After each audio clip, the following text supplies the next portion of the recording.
السلام علیکم dear listeners, امید ہے کہ اللہ کے فضل و کرم سے آپ سب بخیر ہوں گے۔ تو آج سب سے پہلے تو میں آپ سے معذرت کرنا چاہوں گی کہ اگر میری ویڈیوز کے دوران میں کوئی غلط بات ہو جاتی ہے جس میں کہ تھوڑا سا تحقیق کا عنصر باقی رہ گیا ہو، تو یہ میرا فرض ہے کہ میں اپنی اصلاح کے ساتھ ساتھ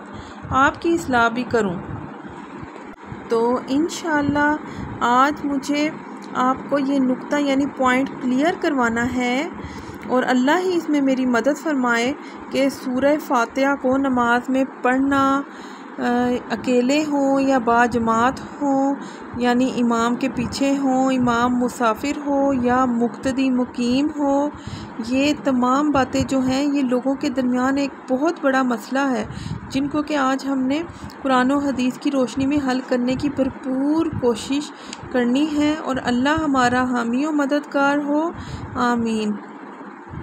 اور ہم اللہ کے حکم سے ہدایت پائیں۔ تو شروع کرتے ہیں، بسم اللہ الرحمن الرحیم۔ اللہ سبحانہ و تعالیٰ نے ہمیں سورہ العمران آیت نمبر 103 میں واضحتاً یہ بتا دیا ہے کہ سب مل کر اللہ کی رسی کو مضبوطی سے پکڑ لو اور جدا جدا نہ ہو جاؤ۔ تو ڈیئر لسنرز، ہر لمحے اللہ تعالیٰ کی نعمتوں، رحمتوں اور فضیلتوں کو یاد کرنا چاہیے ہمیں، تاکہ ہم ہدایت پائیں اور ہر طرح کے طبقات و تفرقات سے پرے رہ کر بحیثیت مسلمان اور اللہ کے بندے ہونے کی حیثیت سے قرآن اور حدیث پر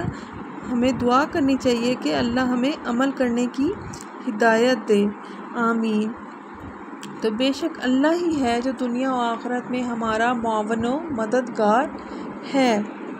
تو سنیے گا قرآن پاک کی سورہ الاعراف کی آیت نمبر 204 جس کا ترجمہ ہے کہ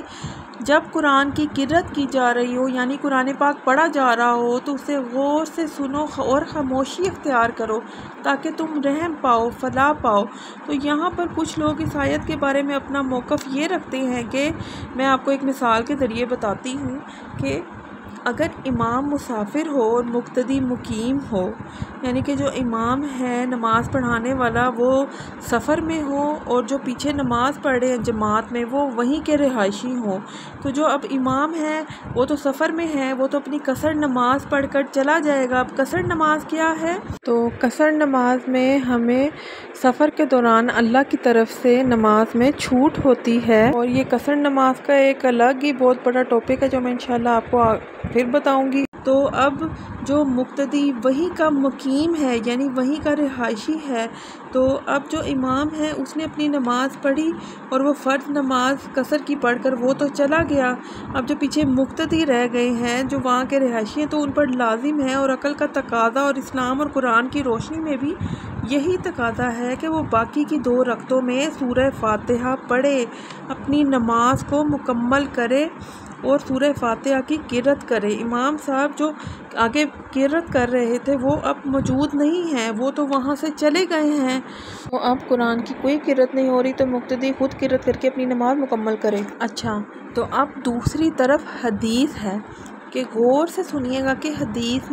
جو ہے یہ امام بخاری کی ہے کہ جس نے کوئی نماز پڑھی اور اس میں سورہ فاتحہ نہ پڑھی تو اس کی کوئی نماز نہیں۔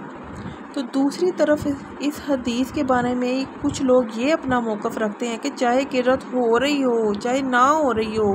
چاہے کچھ بھی ہو، انہوں نے بھئی یہ سورہ فاتحہ پڑھنی ہے ہر حال میں۔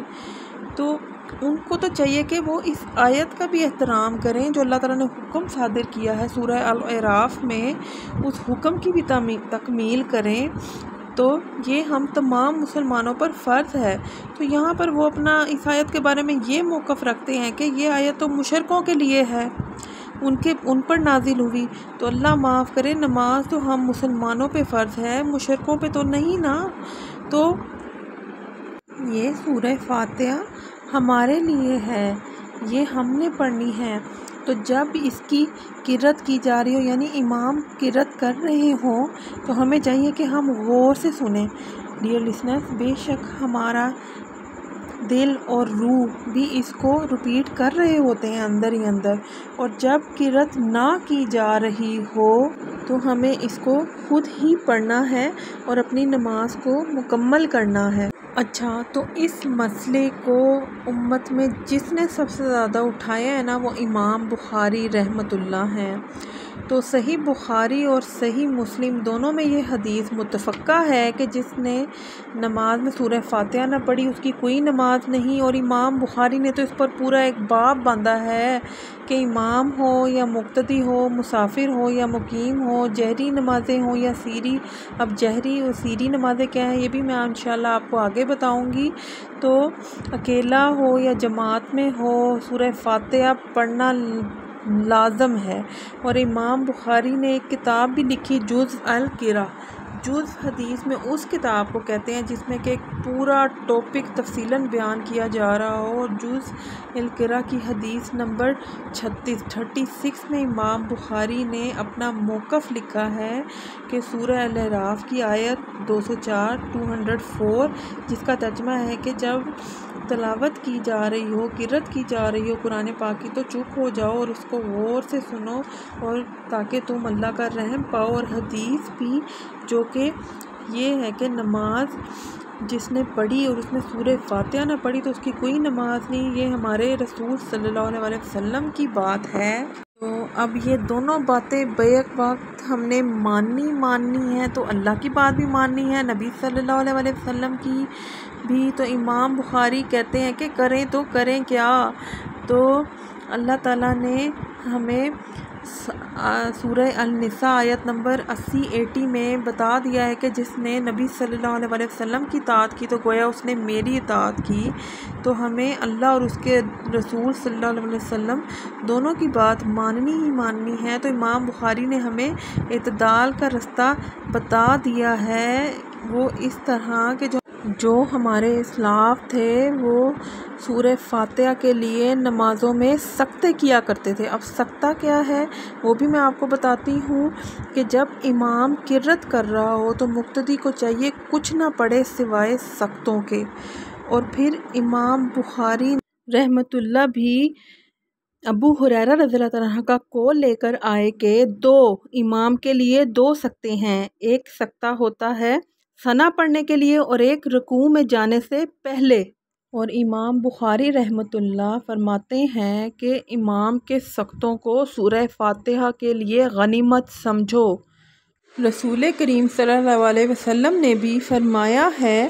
کہ امام اس لیے بنائے جاتے ہیں کہ ان کی اقتداء کی جائے۔ تو جب وہ اللہ اکبر کہتے ہیں تو آپ بھی اللہ اکبر کہو، اور جب امام قرأت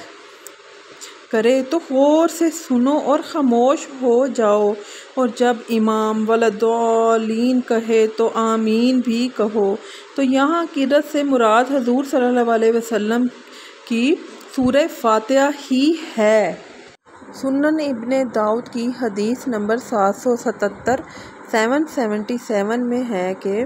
حضور صلی اللہ علیہ وسلم رکوع میں جانے سے پہلے سکتے کیا کرتے تھے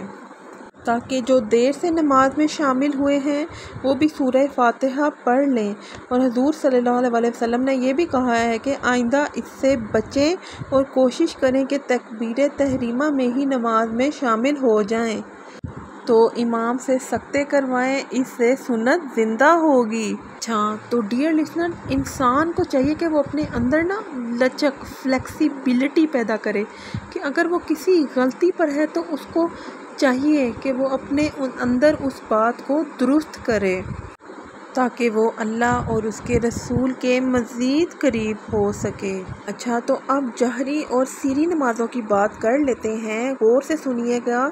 جہری نمازیں وہ ہیں جس میں کہ ہم اونچی آواز میں قرأت کر سکتے ہیں، اور سری نمازیں وہ ہیں جن پر کہ ہم آہستہ آواز میں قرأت کرتے ہیں۔ اور کیوں آہستہ آواز میں قرأت کرتے ہیں یہ بات ہے، یہ انشاءاللہ ہم بعد میں ڈسکس کریں گے۔ تو جہری نمازوں میں فجر، مغرب اور عشاء کی نماز آتی ہے جس میں کہ اونچی آواز میں قرأت کرتے ہیں، اور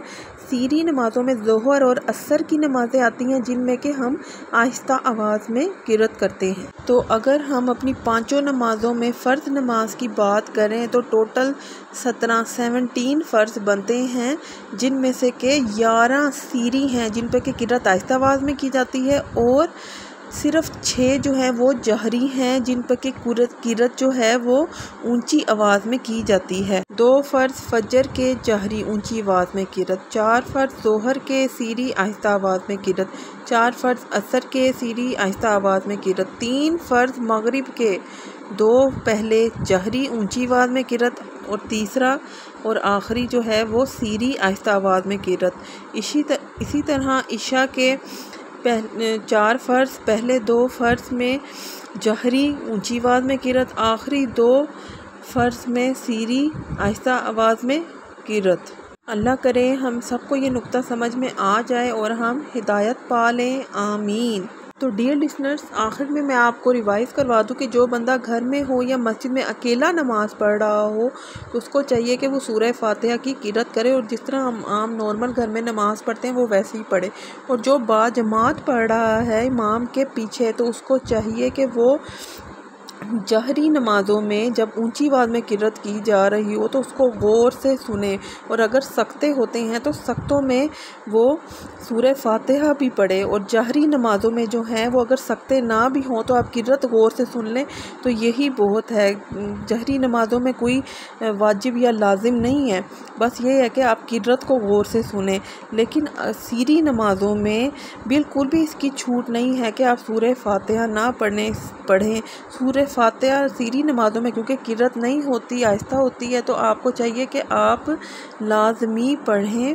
سورہ فاتحہ۔ اور سیری نمازوں میں جس میں کہ قرأت آہستہ آواز میں ہوتی ہے اس میں تو سورہ فاتحہ پڑھنا امام کے پیچھے واجب ہے۔ اللہ سبحانہ و تعالیٰ سے دعا ہے کہ ہم تمام مسلمانوں کے دلوں کو